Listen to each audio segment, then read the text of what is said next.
Team হোটেলে বাংলাদেশ জাতীয় football দল রবিবার বিকাল হতেই হোটেলের লবিতে ফুটবলারদের ব্যস্ত পদচারণা।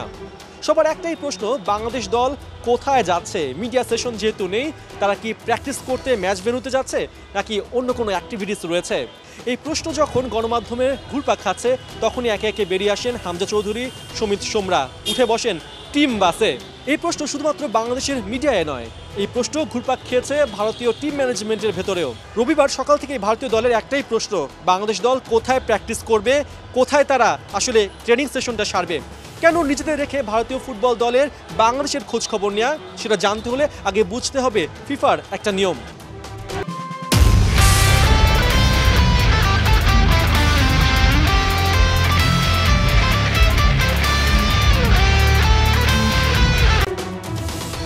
ফিফা বলছে ম্যাচ ডের দুদিন আগে যেখানে হোম টিম অনুশীলন করবে, ঠিক একই জায়গায় অনুশীলন করবে অ্যাওয়ে টিম।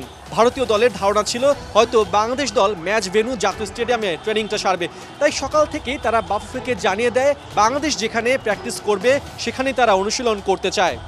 বাফুফে এত সহজেই কি ম্যাচ ভেন্যু ছেড়ে দিবে ম্যাচের দুদিন আগে? কেননা মার্চে শিলংয়ে ঘটে যাওয়া প্রত্যেকটা ঘটনা যে এখনো বাফুফের মনে আছে। 4টা দিন ম্যাচ ভেন্যুর জন্য, ট্রেনিং ফ্যাসিলিটিসের জন্য বাংলাদেশকে চরকির মতো ঘুরতে হয়েছিল।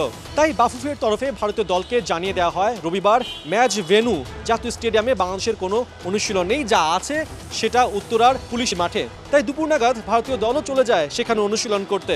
গোটা ব্যাপারটা যতটা ইজিলি ডিল করেছে বাংলাদেশ ফুটবল ফেডারেশন, ততটা সহজ ছিল না এর পেছনের ঘটনাগুলো।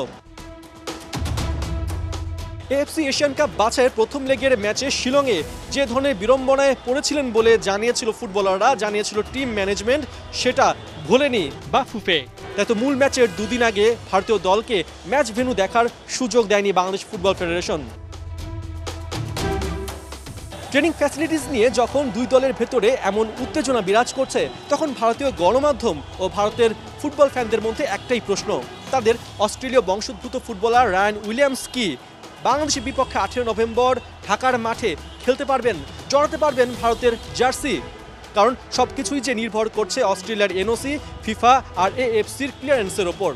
তবে রায়ান উইলিয়ামসকে নিয়ে বাংলাদেশের ফুটবলারদের খুব একটা ভাবার কোনো কারণও নেই, কারণ তাদের দলে রয়েছে হামজা চৌধুরীর মতো একজন বিশ্বমানের ফুটবলার, রয়েছে সমিত সোমের মতো মিডফিল্ডে একটা নির্ভরযোগ্য নাম, যারা 2003 থেকে ভারতের বিপক্ষে জয়ের জন্য যে অপেক্ষা সেটা ঘোচাতে সক্ষম।